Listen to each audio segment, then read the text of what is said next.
Hi, this is Scott Arnott here today to talk about a bit of basic security awareness. Today's topic is proper data disposal. Why is this important? Well, just because you can't see data doesn't mean that someone else can't see it. So what actually happens when you do delete a file? See, when you create a file on a computer, what winds up happening is as you're working on it, a temporary file is created. And as soon as you hit save, there's basically an entry made into what would be equivalent to like a book index. On an older computer, it's called a file allocation table, and a newer one, it's called a master file table. And basically, it will save it as a little indicator of like, the file is here. Now, when you delete a file, what actually happens is only that master file table or file allocation table pointer is what really gets deleted. One way to think of this is we mentioned the idea of an index. Try and imagine that file as like a large book, and when you hit delete, you're removing the table of contents, you're removing the index, but the actual pages of the book are still there.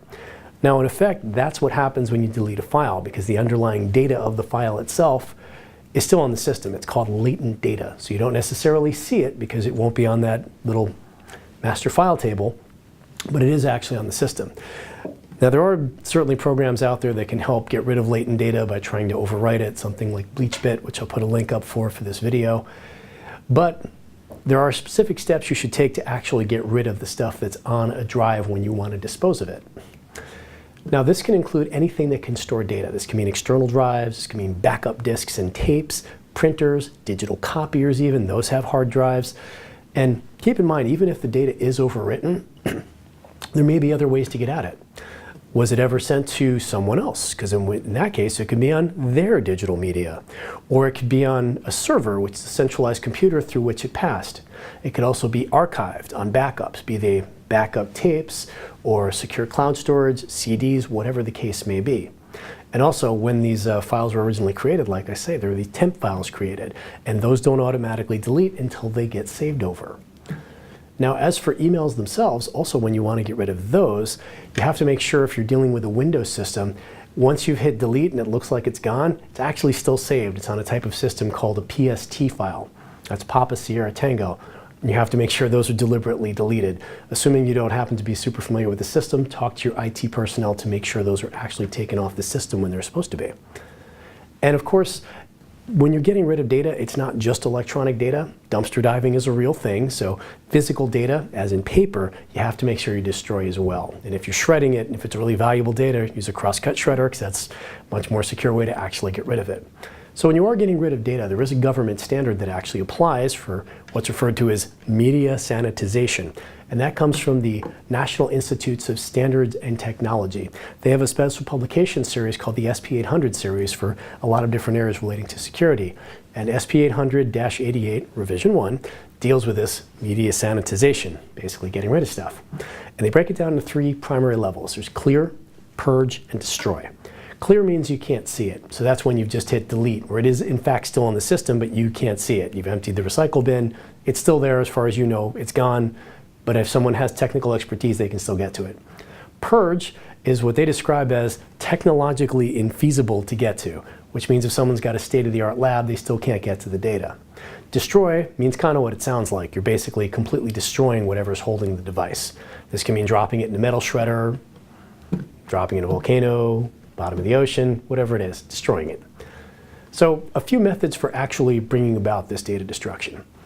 We'll talk about degaussing, overwriting, and physical destruction.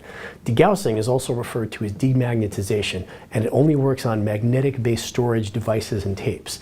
Most computers will use a computer hard drive, which is magnetic storage. And it actually stores information as changes in magnetic polarity for electrons. You totally don't need to know all that detail, but it's magnetic. And the idea with the degausser, the demagnetizer, is it's a super strong magnet that basically pulls all these electrons in the same direction. So it makes everything unreadable, at least in theory. Overwriting, also known as wiping or zeroization, basically is overwriting basically a bunch of zeros over the data. Because all data breaks down into binary code, which is ones and zeros. So if you're overwriting just zeros, theoretically it's unreadable. However, with overwriting, it can be time-consuming and expensive. And vendors will often refer to DoD standards for the American Department of Defense. However, those are DoD standards for non-classified materials. It's also not necessarily perfect, and you will need forensic analysis to be absolutely positively sure that it worked properly, and that can be expensive. Because sometimes what will happen is the overwriting will take place, and there'll be some data still readable afterwards. It's a phenomenon known as remnants. Physical destruction is literally dropping, like I say, dropping a drive or device or computer in a metal shredder. There are videos of this online. They're actually kind of fun to watch if you like that sort of thing. But keep in mind, it's not simply damage, because there was data actually recovered from the Space Shuttle Columbia wreckage that was actually readable. And also, one thing to realize, specifically when you're dealing with electronic equipment that's defective, it defaults to sort of a save mode. So let's say you have a storage device which has some defects on it. If you go to overwrite it, it'll automatically protect that from being overwritten. So in that case, you definitely want to physically destroy it, just in case. Now, for mobile devices, which will include anything that has a solid state or flash drive, some newer computers have those. It's different from a magnetic disk drive. And they'll say it's flash storage or SSD, which is just solid state drive. You have the same rules. SP 888 still applies. And there are a couple different methods. One is a factory reset, which will remove all data and downloaded application from the mobile device. So basically, it turns it back into the day you got it. And that's right within the smartphone settings. Or you can do it as a result of remote wiping, or if you have an auto wipe feature if somebody's trying to break in and they guess your password wrong too many times. And generally speaking, so long as you've backed up your data, you can reload that backed up information afterwards very easily. Now, if you do want to actually get rid of everything that's on the phone, remember to get rid of synced data as well. And also, given the way that flash storage works, this SSD stuff, regular overwriting is not going to be effective. The reason for that is that when it saves stuff, it saves it in different places. So if you save the same picture a dozen times, it'll probably save it in a dozen different places. Because the idea is that each area can only save something so many times, so it tries not to overuse the same area and wear out the drive. Physical destruction, once again, leave no doubt and no phone afterwards. Now, as for network resources, make sure that you're purging stuff you're not using. This means unused and out-of-date data. Because if you don't actually have a use for it, the only thing it does is expose you to data breaches and attackers. And at the end of the day, no one can steal it if it isn't there.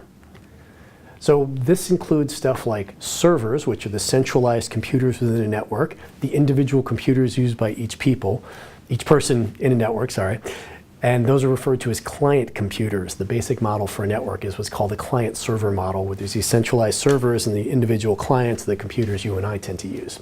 And it can also mean stuff like mobile devices, copiers, printers, you name it, anything that's holding data. But not just electronic data, because dumpster diving is a real thing, so destroy the physical data as well. And don't assume it's taken care of, because generally speaking, this is something a vendor might volunteer to do, but they might not necessarily do. Rather sad example of this took place in the UK a few years ago when the Brighton and Sussex University Hospital NHS Trust was hit with a £325,000 fine. That's around $500,000 in case you're curious, because of an unscrupulous disposal vendor. The hospital had given the vendor, who'd done some IT work for them, about 1,000 of the hospital's hard drives to dispose of. And about 200 of them were later found for sale on eBay in 2010 and 2011, resulting in this tremendously large fine. So when this sort of stuff is being destroyed, you do want to have some idea of where it's going, because if you don't, a surprise like that can come up. Once again, my name is Scott Arnott, and if you have questions relating to this or other areas with security awareness, other areas of security, please feel free to contact me. You can connect with me on LinkedIn, or you can email me directly at scott@thesecurityadvocate.com. Thank you. Stay safe.